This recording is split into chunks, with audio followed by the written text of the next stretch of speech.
Hello, Master Tax here and welcome back to my channel.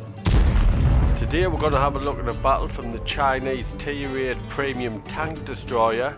It is the WZ-120-1G FT. If you enjoy what you see, please don't forget to subscribe to my channel. So before we get into the action, I'll show you my crew and equipment that I've currently got on this tank. My crew on this tank aren't too bad, all onto the third skill. There's actually my crew from my WZ-113 and I don't have that tank anymore. The equipment I use in the special firepower slot is a gun rammer. Then in the special scouting slot I've got vents and I'm using binoculars. Also use a premium consumable food. On field modifications I have maxed this out, so I get a permanent bonus of -3% of dispersion during hull traverse. I haven't fiddled with any other modifications. So now let's have a look at it in action. Today I'm playing on Siegfried Line. It's an encounter battle, which means both teams are attacking the same base, and I've got the 7-8 matchmaking and I'm top tier today. So what I want to do is get out of the field and head to the east of the map, and I want to cover the east flank, just defend it for the time being. So straight away what I'll get into is the armour on this tank. When I first got this tank I thought it was heavily armoured. I thought it might play like the Object 263 or the Object 2684, but I can tell you now it definitely doesn't. The armour on this tank is pretty much rubbish and I would totally discard it trying to bounce shots. You might bounce the odd one, especially if you've got decent matchmaking, but you're not going to bounce that many. So I'll tell you about the armour as I set up and try and spot down this flank. You get 120mm on the front of the hull. There is no turret, it's all hull armour. And when I've had a look closer, even though it's sloped, the maximum you get is 215mm. So Tier 8 tanks shouldn't have any problem penetrating you. Then you get 80mm on the side, 45 on the rear.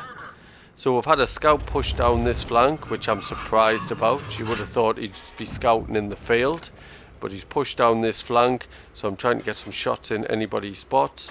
And there's a nice shot into a T20. So I positioned myself here. I was going to push slightly further forward into the bush in front of us and try and spot since I've got binoculars, but that SP1C is doing all the spotting for us, which I can't complain about. Did manage to take that T20 out there, so I'm still double bushed in fact, because I don't need to push through that bush to try and spot since I've got that light tank spotting for us. So I'm just going to stay in this position. There's no need for us to push forward yet, although we're losing at the moment. I'm still in quite a good strong position, and I've got Scorpion G behind us for support, so anybody pushes in front of us we should be able to take them out. So now let's talk about the equipment that I've got on this tank. As I said at the beginning, I have got binoculars. My second loadout has got coated optics for city maps, but I chose to use binoculars in this one. But my second bonus slot was scouting, and I chose to put my vents in that slot instead of the binoculars.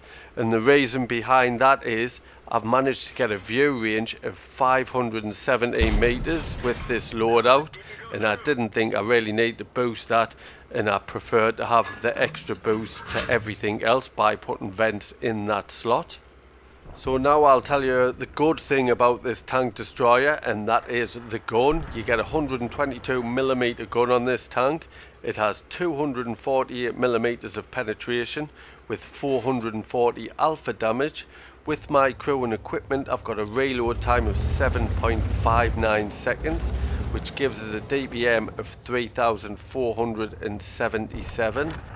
Now our scout's just been taken out, so I've pushed further forward into the bush so I can spot, and I've managed to spot an AT7.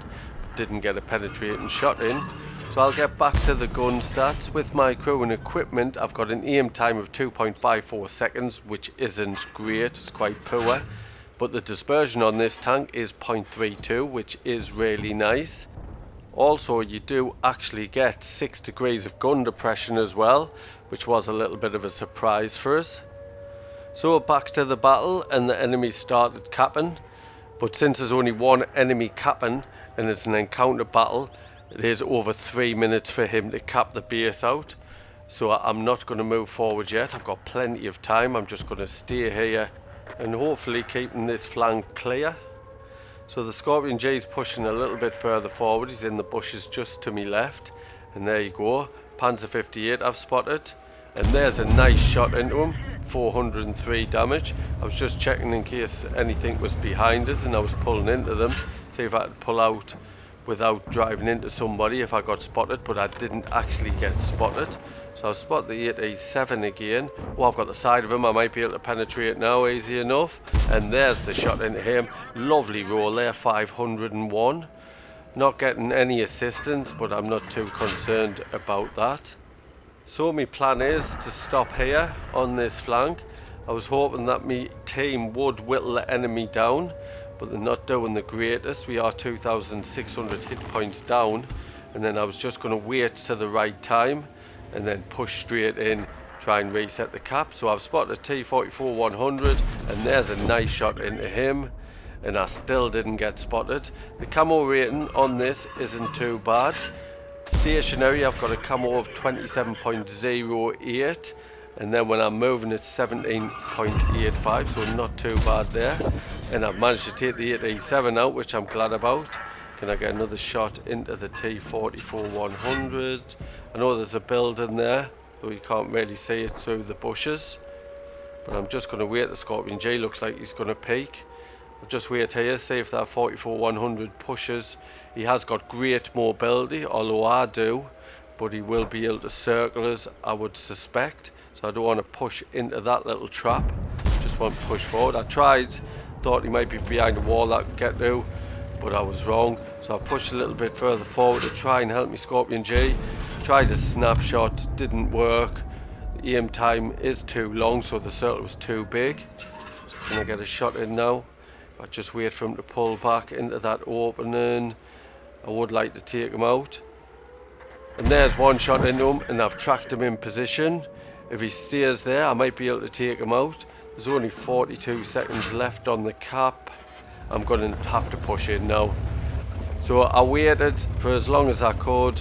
Got plenty of damage in, whittled the enemy's hit points down. Now I'm going to push in, and it looks like the Super Hellcat is the one trying to cap the base. So aiming in, and there he is. I am late, but there's the base reset. So I'm pulling back, and now Scorpion J is pushing forward, and he's getting the kill.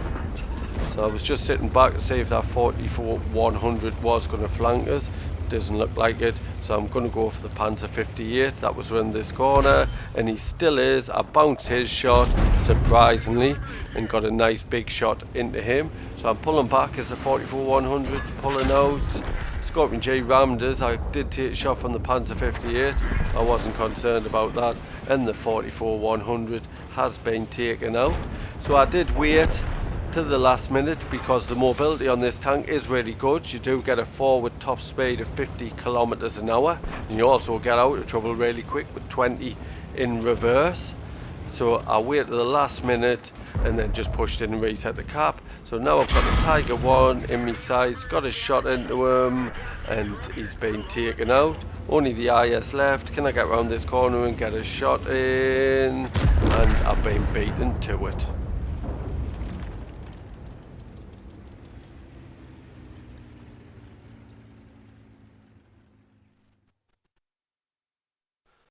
Let's have a quick look at the stats. It was a class 1 badge. I got the Defender medal, which have got a reduced amount of enemy capture points of a friendly base by 70 or more. I actually reset 90 cap points. And I got the High Caliber for me 4,286 damage with 525 assist. Top of the tree for XP with a base XP of 1,262. Top for damage. I made 160,000 credits, that's due to a personal reserve bonus, plus 5,868 XP, that's due to playing a premium vehicle, a personal reserve bonus, and an award for the first victory each day, which was at ×2. I'd like to thank you for watching today's battle. I hope you enjoyed it and found the information useful. If you did, please don't forget to like and comment. And if you're new to the channel, please subscribe. There's a little icon in the bottom left hand corner. Cheers.